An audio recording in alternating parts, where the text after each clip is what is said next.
নমস্কার, সবাইকে স্বাগত জানিয়ে আজকের এই বিশেষ অনুষ্ঠান শুরু করছি। কেন বিশেষ অনুষ্ঠান বলছি তার পেছনে অনেকগুলো কারণ রয়েছে। তার কারণ আমি নিজের কর্মজীবনে বা নিজের পারিবারিক জীবনে এবং আমার সমাজ জীবনে তিনটে কি বললাম, কর্মজীবন, পারিবারিক জীবন, কর্মক্ষেত্র মানে আমার সমস্ত স্টাফ, আমার কলিগ যারা রয়েছেন, আমার সহকর্মী, তারা, পারিবারিক জীবন মানে হচ্ছে আমার যারা পরিবারের মানুষজন, এবং সামাজিক জীবন, পারিবারিক জীবনের মধ্যে আত্মীয় স্বজন অনেকে, সামাজিক জীবন মানে আমার পাড়া প্রতিবেশী, পড়শি, এদের মধ্যে যাদেরকে আমি চিনি। বিশ্বাস করুন, আজকে এই প্রোগ্রামে বসে একদম প্রথম এমন একটা কথা বলে দিয়ে শুরু করব, যেটা আমার একটা অবজারভেশন, যেটা 1 ইঞ্চি মিথ্যা না। সেটা হচ্ছে বিভিন্ন সময়ে আমি বিভিন্ন মানুষকে দেখেছি, সেটা আমাদের যারা ক্যামেরা পার্সন আছে তাদের কারোর বয়স 22 বছর, কারোর 25 বছর, কারোর 28 বছর, কারোর 30, 35, 40, 50 মধ্যে আছে। আমার পরিবারের মানুষজন কারোর 60, 70, মায়ের বয়স বা অন্যান্য যারা রয়েছে তাদের 40, 45, কারোর 30, 22 এরকম বয়স রয়েছে। সমাজ জীবনেও তাই। দেখুন, একটা জিনিস অত্যন্ত কমন আমি পেয়েছি, সেটা কি? সেটা হচ্ছে তাদের ব্যথাজনিত সমস্যা। ব্যথা, আচ্ছা, স্মল ওয়ার্ড ইংরেজিতে হচ্ছে পেইন। এই পেন মুক্ত সমাজ ব্যবস্থা বা পরিবার বা কর্মক্ষেত্র, আপনারাও আমার সঙ্গে ম্যাচ করুন যে আপনাদেরও পাশে যাদের দেখেছেন, পরিবার, সমাজ এবং কলিগ, কর্মক্ষেত্র, দেখবেন ব্যথা নিয়ে একটা অংশের মানুষ তারা ভুগছেন সবসময়। এই হয়তো কোমরে ব্যথা, আমি এরকম অনেকে দেখেছি প্রোগ্রাম করে উঠতে আর পাচ্ছি না, কোমরে ব্যথা, কি কষ্ট। আমি বহু মানুষকে দেখেছি উঠতে গেলে, বসতে গেলে, চলতে গেলে, ফিরতে গেলে, ঘুম থেকে উঠতে গেলে সকালবেলায় ব্যথা যন্ত্রণা হয়। তো আমি একটা গোল্ডেন অপরচুনিটি পেলাম যে আজকে যখন ডাক্তারবাবুর program, doctor Prosenjit Boral MBBS চিকিৎসক, রিউমাটোলজিস্ট এবং বহু মানুষের চিকিৎসা করেছেন, এই যে ব্যথা আর বাত মানে আর্থারাইটিস, এর কতটা সম্পর্ক আছে আজকে আমরা প্রথমত জানব। দ্বিতীয়ত, এই যে বয়স বিভিন্ন হলেও ব্যথা রয়েছে সবার, এরকম নয় যে অ্যাবাভ 60, অ্যাবাভ 55 তাদেরই শুধু ব্যথা, সমস্ত এজ গ্রুপের মধ্যে। এর কারণটা কি? আসুন আপনাদের সঙ্গে পরিচয় করাই বিশিষ্ট চিকিৎসক, আমার অত্যন্ত প্রিয় মানুষ, আপনাদেরও প্রিয় মানুষ, আপনাদের অনেকের কাছে আপনাদের ডাক্তারবাবু বড়াল উপস্থিত রয়েছেন। ডক্টর প্রসেনজিৎ বড়াল, স্বাগত জানাই অনুষ্ঠানে। ডক্টর বড়াল, ওই ডাক্তারবাবুর কাছে আমার প্রশ্ন, আমি ডক্টর বড়াল বলছি না, ডাক্তারবাবুর কাছে প্রশ্ন, কেন আমার ঘুম থেকে উঠতে গেলে মর্নিং স্টিফনেস হচ্ছে? কেন কম বয়সে, যে কোনো বয়সে আমার ছোট ছোট গাঁটে সারা শরীরে ব্যথা হচ্ছে? কেন হচ্ছে? কি এর কারণ? একটা তো রোগ, তুমি তো জানো যে ইংরেজিতে দুটো শব্দ আছে, একটা হচ্ছে এরকম, একটা হচ্ছে রিলিফ, ধরো রিলিফ বলে একটা শব্দ আছে, আমি আরাম, একদম আমি আরাম পেলাম। আর একটা হচ্ছে কিওর, আচ্ছা, মানে সেরে উঠলো। একটা হচ্ছে রোগটা ছেড়ে গেল, মানে আমি অনেক লোক আছে যাদের ব্যথাটা কমলেই সমস্যা মিটে যায়। আচ্ছা, আমি এই দীর্ঘ প্র্যাকটিস জীবনে দেখেছি, 19-20 বছর হয়ে গেল। কিছু লোক আছে যারা ডাক্তার আমার ব্যথাটা কমিয়ে দিন, তারপর যা আছে থাকবে, আবার ব্যথা হলে আবার আসবো। আচ্ছা, বেশ, এই একটা কনসেপ্ট যে আমার যখন ব্যথা হবে আমি আপনার কাছে আসবো, আপনি ব্যথা কমিয়ে দেবেন, বেশ হয়ে গেল। আর কিছু লোক আছে না, কেন ব্যথাটা হচ্ছে, আরও ডিটেলসে যেতে হবে, ব্যথাটা বুঝতে হবে, আমার কি রোগের জন্য ব্যথাটা হচ্ছে, এটা একটা কনসেপ্ট। দুটো কিন্তু ডিফারেন্ট, এবং এটা কিন্তু যদি তুমি পার্সেন্টেজ দেখো, 70% লোক কিন্তু ব্যথা নিয়ে উৎসাহী।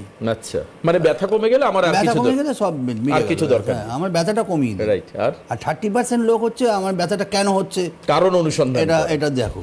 তো এই মর্নিং স্টিফনেস ব্যাপারটা, এই সকালের স্টিফনেস যদি তুমি দেখো, একটা খুব কমন ফিচার, এটা কিন্তু দুটো কারণে হয়। একটা হচ্ছে তুমি সারাক্ষণ শুয়ে আছো 7 থেকে 8 ঘন্টা, একটা জয়েন্ট পুরোপুরি, প্রত্যেকটা জয়েন্ট আমাদের বডির একটা স্টেবল অপটিমাইজড জায়গায় থাকে। আমরা এটাকে বলি optimising angle of all Joints, মানে ডাক্তারিতে বলা হয়। যেমন ধরো হাঁটু, আমি একটা এক্সাম্পল দিই। হাঁটু তুমি কোনোভাবেই পুরোপুরি সোজা করে রাখতে পারবে না। তুমি চেষ্টা করে দেখো, তুমি হাঁটুকে সোজা করে যখন একটু সেন্সটা মনে হবে যে আমি অন্যমনস্ক হয়ে গেলাম, হাঁটু কিন্তু একটুখানি ভাঁজ হয়ে যাবে। আচ্ছা, অটোমেটিক্যালি সোজা থাকবে না, অটোমেটিক্যালি সোজা থাকবে না। আচ্ছা তো প্রত্যেকটা জয়েন্টে এরকম একটা অপটিমাইজ পজিশন আছে, মানে হাঁটু যেরকম 5 ডিগ্রি, আচ্ছা, হ্যাঁ অন্যান্য জয়েন্টে এক একটা করে ডিগ্রি। মানে অপটিমাইজ পজিশন, মানে আপনি বলছেন স্বাভাবিকভাবে এই পরিস্থিতিটা তৈরি হবে। হ্যাঁ, তুমি যখন সচেতন নও হ্যাঁ তখন যে অবস্থার মধ্যে, যেমন ঘুমের মধ্যে তোমার জয়েন্টগুলো যেরকম যেরকম পজিশনে আছে, আচ্ছা, তুমি নিজেও জানো না তোমার হাত কিরকম আছে, আঙুল কিরকম আছে, এগুলো জানো না। এবং এই অবস্থায় যখন সে দীর্ঘক্ষণ থাকে তখন সে স্টেবল পজিশনটাকে নিয়ে নেয়। আচ্ছা, বুঝতে পারলে? আর ঘুম থেকে উঠে তুমি হঠাৎ মনে হলো এবার একটা আঙুল টাঙুল নাড়াচাড়া করি, তাতে করে ওই স্টিফনেসটা দেখা যায় তখন। আচ্ছা, কারণ ওই জয়েন্টগুলো ধরো ফর এক্সাম্পল আঙুলের জয়েন্ট, 8 ঘন্টা তোমার এরকম ভাবে ছিল, যদি এরকম ভাবে আঙুল রাখো, এরকম ভাবে আঙুল রেখে কেউ ঘুমোতে পারবে, অটোমেটিক্যালি আঙুলটা এরম হয়ে যাবে। তারপর তুমি যখন এরম করছো 8 ঘন্টা বাদে, তখন এটা সাধারণ মানুষেরও হতে পারে। হ্যাঁ, স্বাভাবিকভাবে হয়। মানে অনেকে মাথার তলায় হাত দিয়ে শোয়, তাদের এই শোল্ডারে ব্যথা হয়। এবং এটা অত্যন্ত স্বাভাবিক ঘটনা, এটা কোনো বিরাট কিছু ব্যাপার নয় যে আমার মর্নিং স্টিফনেস হচ্ছে, যার জন্য ওই ওয়ার্ম আপ কথাটা এসছে। আচ্ছা, তুমি দেখবে প্লেয়াররা যখন খেলতে নামে, তারা প্লেয়াররা কেন, যারা মর্নিং ওয়াক টক করে তাদের জন্য ওই একটু নাড়াচাড়া করে নিয়ে কিছু ফ্রি হ্যান্ড ওয়ার্ম আপ যেটাকে বলা হয়, হাঁটার আগে একটু ওয়ার্ম আপ না করে নিলে তোমার প্রবলেম হবে কি, ওই স্টিফনেসটা থেকে যাবে। কিন্তু ডাক্তার এর সঙ্গে কি রিউমাটয়েড আর্থারাইটিসের কোনো সংযোগ আছে? হ্যাঁ, আমরা যেটা আজকে আলোচনা করব সেটা হচ্ছে রিউমাটয়েড আর্থ্রাইটিস। এই রিউমাটয়েড আর্থ্রাইটিস এমন একটা রোগ যেখানে এই স্টিফনেস দিয়ে শুরু হয় সমস্যাটা। মানে এই রিউমাটয়েড আর্থ্রাইটিসের ব্যাপার হলো, প্রথমেই যেটা মনে আমরা দেখি সেটা হচ্ছে মানুষ বুঝতে পারে না, মানুষ অগ্রাহ্য করে এবং ইগনোর করে, সেটা হচ্ছে আঙুল এবং পায়ের, হাতের আঙুল এবং পায়ের আঙুলের একটা স্টিফনেস তৈরি হয়, এটা ব্যথা তৈরি হয়। এই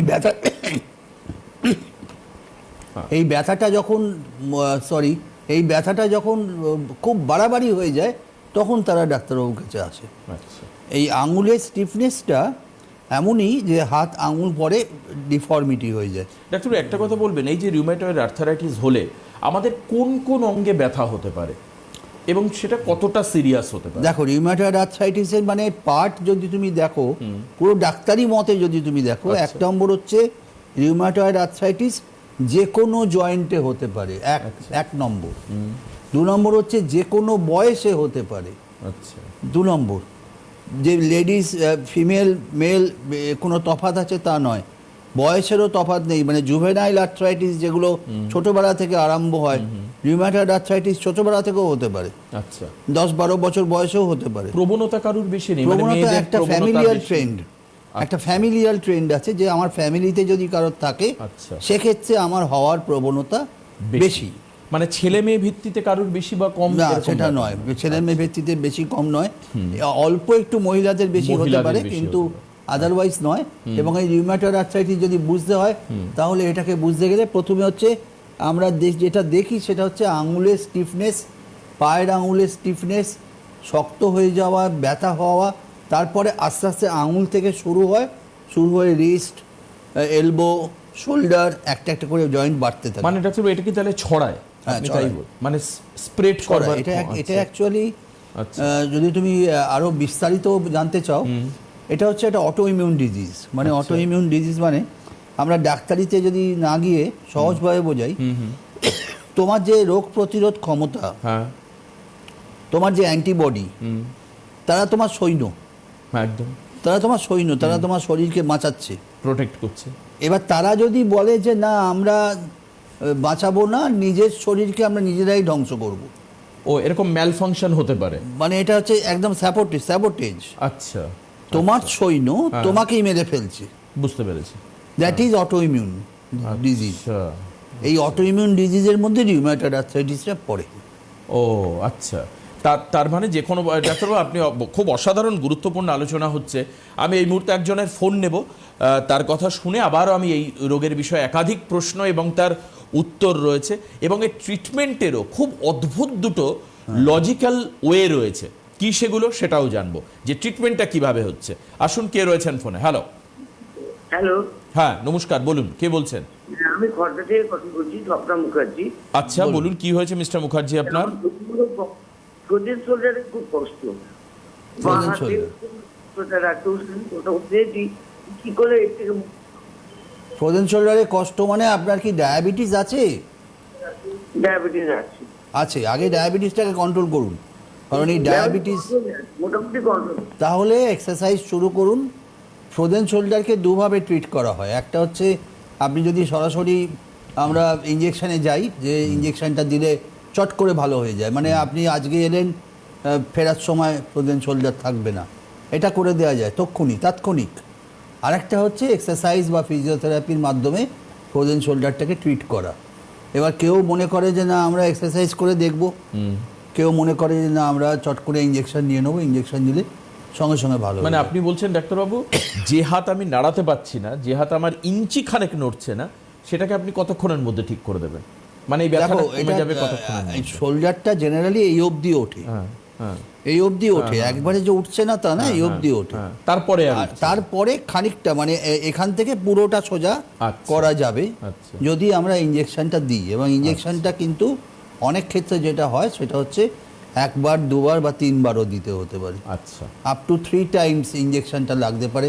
আপনি যদি মনে করেন যে আপনি অনেক দিন ধরে ভুগছেন, ফিজিওথেরাপি বা এক্সারসাইজে কোনো কাজ হয়নি, তাহলে আপনি সরাসরি ইঞ্জেকশনে যেতে পারেন এবং ইঞ্জেকশন গেলে আপনি ভালো হবেন। তবে সুগারটাকে অবশ্যই কন্ট্রোলে রাখতে হবে, এটা গেলো একটা। হ্যাঁ। এবার আমি রিউম্যাটয়েড নিয়ে একটা জিনিস দেখাই আপনাদের, আপনারা দেখুন। রিউম্যাটয়েডটা দেখলে ভালো লাগবে। দেখুন আমি দেখাচ্ছি, এই যে আঙুলগুলো দেখছেন, এইটা হচ্ছে হাতের আঙুল। এই হাতের আঙুল আমাদের অন্যভাবে ভগবান তৈরি করেছেন। দেখুন অনেকগুলো জয়েন্ট, ছোট ছোট জয়েন্ট, ছোট ছোট জয়েন্টগুলোতে একটা বাইন্ডার, একটা ক্যাপসুল দিয়ে এটাকে বাঁধা থাকে। এই জয়েন্টগুলো যে দেখছেন, এই জয়েন্টগুলো কিন্তু একটা জায়গায় বাঁধা আছে। মানে এটা আপনি হাতের আঙুল হাতের আঙুল, এটা আচ্ছা। হাতের আঙুল। এই মাঝখানে গ্যাপটা এইবার বুঝতে পারবে। দেখো এই ছবিটা দেখলে বুঝতে পারবে যে এটা কীরকমভাবে একটা আকাশি রঙের কালার দেখা যাচ্ছে, যেটা জয়েন্টের মধ্যে জেলিটা, যেটা জেলিটা থাকে ওটা, আচ্ছা। আর ওটা ক্যাপসুল দিয়ে বাঁধা থাকে, মানে ওটাকে লিগামেন্ট, কার্টিলেজ এগুলো দিয়ে বেঁধে রাখা হয়। আচ্ছা, দেখো এই যে ছবিটা দেখতে পাচ্ছ, এইটা হচ্ছে নর্মাল জয়েন্ট। আমাদের নর্মাল যেরকম জয়েন্ট দেখতে হয় ঠিক এক্স্যাক্টলি এরকম। এইবারে এইটা হচ্ছে ক্যাপসুলটা, এই ক্যাপসুলটা দিয়ে বাঁধা আছে। এইবার ভেতরে ভেতরে কি হচ্ছে সেটা বোঝা খুব মুশকিল। আচ্ছা, ভেতরে যেটা হচ্ছে, ভেতরে দেখো কি হচ্ছে, রিউম্যাটয়েড আর্থ্রাইটিসে কি হয়। দেখো আস্তে আস্তে আমি ক্যাপসুলটা সরিয়ে দিলাম, সরিয়ে দিলে দেখবে ভেতরে প্রথমে জেলিটা শুকিয়ে যায়।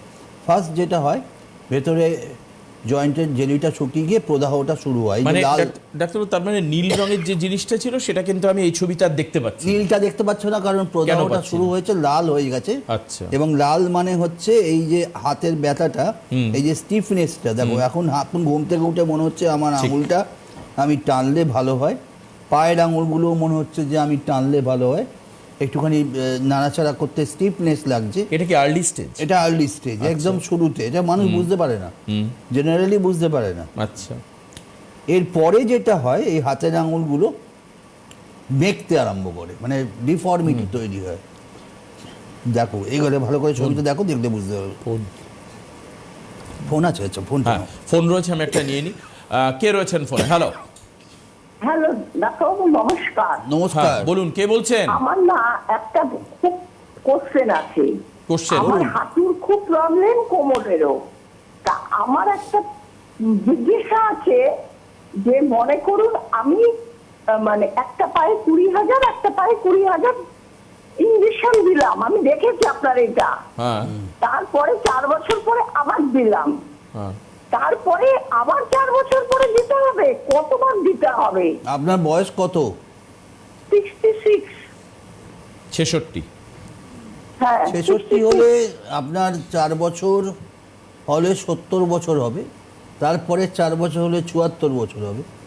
এবার যদি অ্যাক্টিভিটি আপনার ওই রকমভাবে না থাকে তাহলে আর লাগবে না। দুটো কোর্সের পরে আমার মনে হয় না আর লাগবে, দুটো কোর্সের পরে জেনারেলি লাগে না। যদি কারণ 74-75 বছরের যে অ্যাক্টিভিটি আপনার, সেটা যদি একটু রেস্ট্রিক্ট করে রাখা যায় তাহলে কিন্তু আর লাগবে না। বুঝতে পারছেন? বুঝতে পেরেছেন? আপনার যে প্রশ্ন ছিল খুব গুরুত্বপূর্ণ প্রশ্ন, যে কবার আমাকে নিতে হবে, এটা হচ্ছে আপনার অ্যাক্টিভিটিসের উপরে, যে আপনি Exactly. কি করছেন, কি করতে চাইছেন, কতটা হাঁটবেন আপনি, বা কোথায় কোথায় যাবেন। এখন যদি মনে হয় যে আমি আপনার যদি মনে হয় যে আমি এখন নিজেকে রেস্ট্রিক্ট করে রাখতে পারবো, তাহলে লাগবে না। ঠিক তবে দুটো কোর্স, ম্যাক্সিমাম দুটো কোর্সের বেশি লাগেনি, আমার অভিজ্ঞতায় অন্তত নেই। আমি যাদের যাদের ইঞ্জেকশন করেছি তাদের দুটো কোর্সের বেশি লাগেনি। Thank you. একদম, অনেক ধন্যবাদ আপনাকে। আপনারা টিভি ফলো করুন, আপনারা নিচে হেল্পলাইন নাম্বার দেখতে পাচ্ছেন, এবং আমার মনে হয় ডাক্তার একটু চেম্বার কি আমি বলে দেবো এখন? হ্যাঁ, চেম্বারটা বলুন। চেম্বারগুলো আমি একটু বলে দিই, কোথায় কবে কি চেম্বার থাকছে। এই যে ট্রিটমেন্টের বিষয়ে ডাক্তারবাবু বিস্তারিত আপনাদেরকে বলবেন। খুব ইউনিক একটা কোয়েশ্চেন আছে, কারণ এই রিউম্যাটয়েড আর্থারাইটিসের ক্ষেত্রে দুটো রকমভাবে ট্রিটমেন্ট হয়, এক হচ্ছে লোকাল ট্রিটমেন্ট, আর এক হচ্ছে সিস্টেমেটিক ট্রিটমেন্ট। কেন এটা বলা হচ্ছে সেটাও আপনাদেরকে বলবো, কিন্তু তার আগে দেখুন স্ক্রিনে প্রথম আমি স্যাটারডে দিয়ে দেখুন, এই যে doctor Prosenjit Boral, clinic contact number for all chamber, সমস্ত চেম্বার মানে যতগুলো চেম্বার আমি বলবো তার জন্য এই নাম্বারগুলোতে ফোন করলেই চলবে। দেখুন নিচে লেখা রয়েছে নাম্বারগুলো কি কি আছে, আমি একবার বলে দিই। প্রথম নাম্বার হচ্ছে 9831256758, নোট ডাউন করে রাখুন। তারপরে যে নাম্বার রয়েছে দেখুন 8334925584 এবং 9330525584, এই নাম্বারগুলোতে আপনি ফোন করতে পারেন, এবং ফোন করলে যে কোনো চেম্বারের জন্য বুকিং হবে। আসি আমরা পরের অংশতে। হ্যাঁ বলে দিন। এই তিনটে নাম্বারের মধ্যেই কিন্তু যে কোনো চেম্বারে অ্যাপয়েন্টমেন্ট পাওয়া যাবে। আলাদা করে কোনো চেম্বারের নাম্বার দরকার নেই। যে যেখানে দেখাতে চান সে সেখানে দেখাতে গেলে এই তিনটে নাম্বার লিখে রাখুন, এবং এই তিনটে নাম্বার থেকে যারা ধরবেন ফোন তারাই আপনাকে গাইড করে দেবেন। সেই হেল্পলাইন আমাদের আছে, সেন্ট্রাল হেল্পলাইন, সেখান থেকে আপনি গাইডেন্স পেয়ে যাবেন। প্রথম যে চেম্বারটা সেটা হচ্ছে সোমবার এবং বুধবার। তুমি বলে দাও দেবাশিস, আমি একদমই দেখাচ্ছি। এর পরে আমরা যেটা আসছি, আমরা দেখতে পাচ্ছি মানডে এবং ওয়েডনেসডে 10টা থেকে 3টে পর্যন্ত চেম্বার। সেটা হচ্ছে মেডিনোভা ডায়াগনস্টিক্স। এর জায়গাটা লোকেশন হলো হচ্ছে Sarat Chatterjee street, Rabindra Sarobar stadium, beside Menaka cinema hall, Kolkata 29। এই হলো হচ্ছে এর address. I repeat again, Monday এবং ওয়েডনেসডে মানে সোমবার এবং বুধবার 10টা থেকে 3টে পর্যন্ত মেডিনোভা ডায়াগনস্টিক্স। নিচে হেল্পলাইন নাম্বার আছে, আমি আর বলছি না, একবার বলে দিয়েছি। Sarat Chatterjee street, Rabindra Sarobar stadium, beside Menaka cinema, Kolkata 29, 7,29,000। পরের চেম্বারে চলে আসি। বৃহস্পতিবার। পরের চেম্বার হচ্ছে এভরি থার্সডে, অর্থাৎ প্রত্যেক বৃহস্পতিবার, বিজয়া ডায়াগনস্টিক সেন্টার, কসবাতে, Rajdanga, Bosepukur stop, near Acropolis mall. Appointment time হচ্ছে 10টা থেকে 2টো পর্যন্ত। হেল্পলাইন নাম্বার নিচে দেওয়া আছে। এটা আমি এইখানে একটা কথা বলে দিই, অনেকে না খুব তাড়াতাড়ি অ্যাপয়েন্টমেন্ট চান, যে আমাকে ডাক্তারবাবু Immediate। যত তাড়াতাড়ি দেওয়া যায়, সেক্ষেত্রে কিন্তু আপনি এইটাতে আসতে পারেন। এটা জায়গাটাও বড় এবং আপনি তাড়াতাড়ি কুইক অ্যাপয়েন্টমেন্ট এটা থেকে পেয়ে যাবেন। এটা হচ্ছে একবারে বোসপুকুরের যে পুজোটা হয় ঠিক তার উল্টো দিকে। বেশ। এর পরেরগুলো হচ্ছে শনিবার। উত্তর এবং মধ্য কলকাতায়।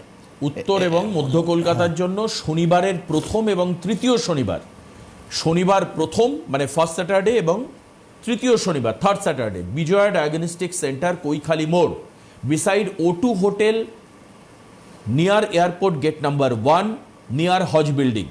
হজ বিল্ডিং যেটা আপনারা জানেন, এতে কৈখালির কাছে যে হজ বিল্ডিং, ভিআইপি রোডের উপরে airport gate number 1, beside O2 hotel, Bijoya diagnostic centre, Kaikhali মোড়। এখানে শনিবার প্রথম এবং তৃতীয় শনিবার আপনারা ডক্টর বড়ালের চেম্বার পাবেন, ওনাকে পাবেন। এরপরে যেটা সেটা ম্যাক্সিমাম ডিম্যান্ড আমরা পাই যে এখানেই দেখাবো, এটা হচ্ছে একবারে শ্যামবাজার 5 মাথার মোড়ে। শ্যামবাজার 5 মাথার মোড়ে, একবারে শ্যামবাজার 5 মাথার মোড়ে। দিনটা বলে দিই। হ্যাঁ, এটা হচ্ছে দ্বিতীয় এবং চতুর্থ শনিবার। দ্বিতীয় এবং চতুর্থ শনিবার, ফোর্থ স্যাটারডে, কারণ সেকেন্ড স্যাটারডে অনেকেরই ছুটি থাকে। একদম সেকেন্ড ফোর্থ স্যাটারডে অনেকের ছুটি থাকে, একদম। ওই জন্য ভিড়ও মারাত্মক হয়। এখানে একটু বুকিং করালে আগে করতে হবে আপনাকে। এইখানে আমি এইখানে এই যে ব্যাপারটা, আপনারা ছবি তুলে নিন, কিন্তু ব্যাপারটা হলো যে একটু আগে থেকে অ্যাপয়েন্টমেন্ট না করলে আমাদের প্রবলেম হয়। আমাদের প্রবলেম কেন হয়? কারণ আপনারা এইটা তোমরা ছড়িয়ে দাও ছবিটা, এটা দরকার নেই। হ্যাঁ, তো আমরা যেটা করেছি টাইমটা লক্ষ্য করবেন, আমরা সকাল 9টা-10টা থেকে শুরু করি এবং দুপুর 3টের মধ্যে শেষ করে দিই, 3টে-4টের মধ্যে। এখন যারা যারা দূর থেকে আসেন তাদের বাড়ি দরকার যাওয়ার হয় যে বিষয়। বাড়ি যাওয়ার ব্যাপারটা থাকে। একদম। সুতরাং যদি টাইমে সবাই মেনটেন করে তাহলে কিন্তু অসুবিধা হবে না। একদম। টাইমটা এবার আমি ট্রিটমেন্টটা বলে দেবো। আপনি ট্রিটমেন্ট বলবেন, কিন্তু তার আগে আরেকজন ফোনে আছেন। কে আছেন ফোনে? হ্যালো। হ্যালো। হ্যাঁ, নমস্কার, বলুন। বলছি, হ্যাঁ আমি বলছি কি আমার ওয়াইফের সম্বন্ধে বলছিলাম। হ্যাঁ, বলুন, কোথা থেকে বলছেন? কোমরে কিছু খুব ব্যথা, বুঝলেন, উঠতে বসতে, এবং হাঁটুটা মানে কট করে একটু আওয়াজও হয়, বুঝলেন, আর পায়ের তলাটা জ্বালা জ্বালা করে। আমি পিজিতে দেখিয়েছি একাধিকবার, ওষুধ দেয়, ওষুধ খেলে একটু রিলিফ হয়, তারপরে আর রিলিফের কোনো প্রশ্ন আসে না। কিন্তু কন্টিনিউ আমরা দেখিয়ে যাচ্ছি। সুগার আছে, সুগারটা কিন্তু এখন নর্মাল আছে। এর উপায় কি আপনার কাছে একটু জানতে চাইছিলাম, এবং খরচা আপনার কি এমআরআই করা হয়েছে? করা হয়েছে। এমআরআই থেকে এরকম ধরা পড়েছে যে নার্ভের ওপর চাপ পড়ছে বা হাড়গুলো বসে গেছে একটার ওপর একটা? ধরা পড়েছে।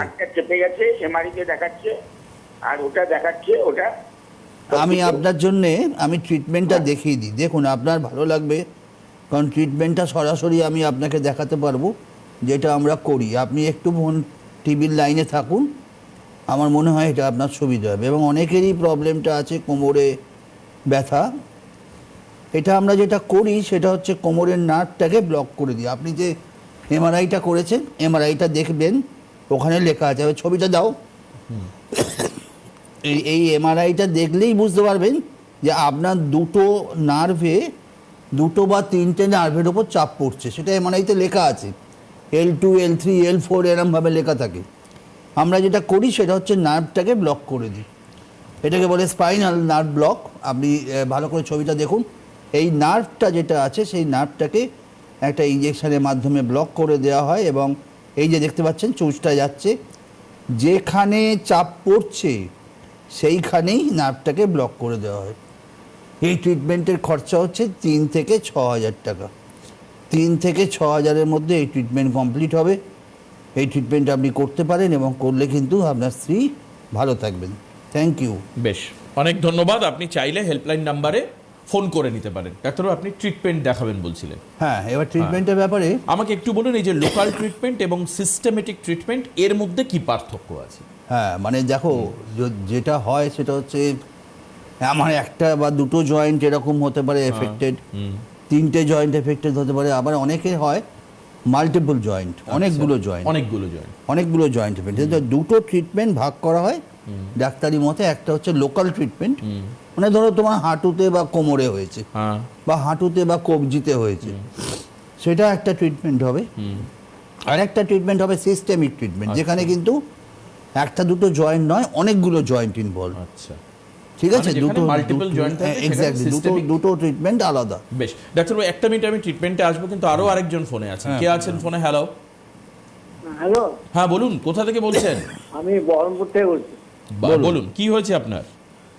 আমার এই ডান হাতে 2018 সালে একবার হাত ভেঙে গেছিল। আচ্ছা। হাত ভাঙার পর ডান হাতটা আপনার প্লাস্টার হয়েছিল। প্লাস্টার হওয়ার পর তারপরে যখন 6 সপ্তাহ যখন খুললেন ডাক্তারবাবু, তারপর সে আঙুলগুলো সে এখনো শার্ট হয় না আর কি, কিন্তু ভেঙেছিল কবজির জায়গাটা, বুঝলেন, ডান হাতে। আচ্ছা, কবজির জায়গায় ভেঙেছিল, সে কবজিটা নাড়ানো যাচ্ছে তো? না, কবজিগুলো ঠিক আছে, কিন্তু আঙুলে তো কোনো আমার চোট লাগেনি। ওই যেহেতু প্লাস্টার করার পর আঙুল অব্দি ইয়ে করেছিল। আঙুলে কি কষ্ট হচ্ছে? আঙুলটা মুড়তে কষ্ট হচ্ছে? কষ্ট বলতে আমি আঙুলগুলো সার্চ করতে পারি না, মানে ব্যাকা হয়ে আছে, ওটা ব্যাকা। ডাক্তার বলেছিল আপনি যদি অপারেশন করলেও করতে পারেন, বা আপনার প্লাস্টার করলেও করতে পারবেন, কিন্তু হাতটা একটু ব্যাকা থাকবে। না, এটাকে আর কিছু করা যাবে না, করার দরকারও নেই আপনার। আপনি করতে গেলে ঘটনা বলছি, 18 সালে হয়েছিল কেসটা। আমি ফিজিওথেরাপি অনেকদিন, বহুদিন করেছিলাম। ফিজিওথেরাপি করুন, সেটা ঠিক আছে, কিন্তু বেশি আর কিছু করার দরকার হবে না। কারণ এর বেশি কিছু করতে গেলে খারাপ হতে পারে। একদম। আমরা এই ট্রিটমেন্টটা দেখাবো, এটা একদম। হচ্ছে সিস্টেমিক ট্রিটমেন্ট, মানে যেটা আমি দেখাতে চলেছি, দেখুন আপনাদের টিভি স্ক্রিনে দেখানো হচ্ছে, এই ট্রিটমেন্টটার নাম হচ্ছে বায়োমেডিকেশন। বায়োমেডিকেশন এই ট্রিটমেন্টটা রিউমেটয়েড আর্থ্রাইটিস এবং অ্যাঙ্কাইলোজিং স্পন্ডিলাইটিসে করা হয়। এটা একটা চামড়ার তলায় Injection। একটা ইঞ্জেকশন, ছোট্ট মানে অত্যন্ত ছোট একটা ইঞ্জেকশন, যেটার খরচা 12 থেকে 13,000 টাকা। ডোজ হচ্ছে 4টে ইঞ্জেকশন নিতে হবে 4 মাস অন্তর, 4 ইঞ্জেকশন এভরি 4 মান্থস। আচ্ছা। এটাতে যেটা হবে সেটা হচ্ছে যাদের রিউমেটয়েড আর্থ্রাইটিস অনেকগুলো জয়েন্টে আছে, যাদের অ্যাঙ্কাইলোজিং স্পন্ডিলাইটিস অনেকগুলো জয়েন্টে আছে, তাদের কিন্তু এটা সেরে যাবে। আচ্ছা। এটা হচ্ছে সিস্টেমিক ট্রিটমেন্ট। আর লোকাল ট্রিটমেন্ট যদি আপনারা দেখতে চান, সেটা হচ্ছে আমরা জয়েন্ট ওয়াইজ ধরি এবং এক একটা জয়েন্টে এক একটা ট্রিটমেন্ট করা হয়। সেটা আমরা দেখি যে হাঁটুতে একরকম ট্রিটমেন্ট হয়, শোল্ডারে আরেক রকম ট্রিটমেন্ট হয়। সুতরাং এই ট্রিটমেন্টটা করতে গেলে আমাকে জানতে হবে যে কয়েকটা রক্ত পরীক্ষা যদি আপনারা করে নিতে পারেন, সেটা আমি আপনাদের দেখিয়ে দিচ্ছি। কয়েকটা ব্লাড টেস্ট যদি করে নিতে পারেন তাহলে কিন্তু আপনার সুবিধা হবে। একটা হচ্ছে, আমি এগুলো ব্লাড টেস্টগুলো দেখিয়ে দিই, কি বলো? একদম। কোন কোন ব্লাড টেস্ট আপনাকে করতে হবে? হ্যাঁ, সেটা দেখিয়ে দিলে আপনাদের সুবিধা হবে, এবং ওটা একদম। যদি করে আপনারা আনেন তাহলে তাহলে আমাদের treatment-টাও পক্ষে ত্বরান্বিত আরো হবে। আরো আরো সুবিধা হবে, তাড়াতাড়ি সময় কম লাগবে। আরো তাড়াতাড়ি ট্রিটমেন্টটা করা যাবে। দাঁড়াও, আমি ব্লাড টেস্টগুলো দেখিয়ে দিচ্ছি। এক্সরেটা ওইটা, একদম। এই ব্লাড টেস্টগুলো আপনাকে করে নিয়ে আসতে হবে। এইটা দেখো। ব্লাড টেস্ট দেখুন, প্রথম লেখা রয়েছে হচ্ছে সুগার ফাস্টিং, দ্বিতীয়ত হচ্ছে আরএ ফ্যাক্টর, থার্ড হচ্ছে সিআরপি, 4 হচ্ছে ইউরিক অ্যাসিড, 5 হচ্ছে ক্যালসিয়াম, 6 হচ্ছে ভিটামিন D3, আর একদম লাস্ট হচ্ছে এক্সরে একটা করাতে হবে, যেটা হচ্ছে বোথ নি এপি স্ট্যান্ডার্ড, মানে এপি এপি এবং ল্যাটারাল দুটো দাঁড়িয়ে দাঁড়িয়ে করতে হবে। সুতরাং এই রক্ত পরীক্ষা যেগুলো যদি করা থাকলে আমাদের পক্ষে চিকিৎসাটা করতে সুবিধে হয়। একদম। এই ব্লাড টেস্টগুলো যদি আপনারা করে আনতে পারেন খুব ভালো হয়। আমি আরেকবার দেখাচ্ছি, এটা আপনাদের সুবিধের জন্য আপনারা ছবি তুলে নিন। একদম। এবং তুমি যদি আরেকবার পারো, যদি অ্যাড্রেসগুলো বলে দিতে পারো। একদম। ঠিক আছে, চলুন আমি অ্যাড্রেসগুলো একবার কারণ আমাদের আপনাদেরকে, টাইম খুবই শর্ট। হ্যাঁ, অ্যাড্রেসগুলো একবার বলে দিই আপনাকে। আমরা অ্যাড্রেসে আসব, যে কোন কোন জায়গায় ডাক্তারবাবু বসছেন, চেম্বারগুলো যদি একবার দেখানো যায়। সেটা হচ্ছে প্রথম, আমি একটু অ্যারেঞ্জ করে নিই। হ্যাঁ, arrange করে হ্যাঁ, নিয়ে আমরা, তবে একটা কথা বলে দিই, যে 3টে হেল্পলাইন নাম্বার যাচ্ছে সেইগুলোতে ফোন করলে যে কোনো চেম্বারে বুক করতে পারবেন। সেটা আপনি স্যাটারডে চেম্বার হোক, মানডে ওয়েডনেসডে হোক, অথবা আপনার থার্সডে চেম্বার হোক, এই সেন্ট্রাল ফোন লাইন নাম্বারে আপনি। আমি আচ্ছা, আরেকটা জিনিস একটু বলে দিই। হ্যাঁ, এই দেখুন স্ক্রিনে দেখুন, Prosenjit Boral clinic contact number for all chamber, যেটা নিচে দেখুন 3টে নাম্বার রয়েছে। এই নাম্বারগুলোকে আপনি নোট করে নিতে পারেন। 9831256758, 8334925242, আর 9330525584। এই হচ্ছে নাম্বার। এবার চেম্বারে চলে আসি। চেম্বার আমি একটু দ্রুত বলি, আপনারা ছবি তুলে নিন স্ক্রিন থেকে। আমি বললে আপনারা লিখতে পারবেন না, তাড়াতাড়ি করে ছবি তুলে নিন। দেখুন, মানডে এবং ওয়েডনেসডে মানে সোমবার এবং বুধবার সকাল 10টা থেকে 3টে পর্যন্ত হচ্ছে মেডিনোভা ডায়াগনস্টিক্স। এটা হচ্ছে Sarat Chatterjee street, Rabindra Sarobar stadium, beside Menaka cinema, Kolkata 29। সোম এবং বুধ।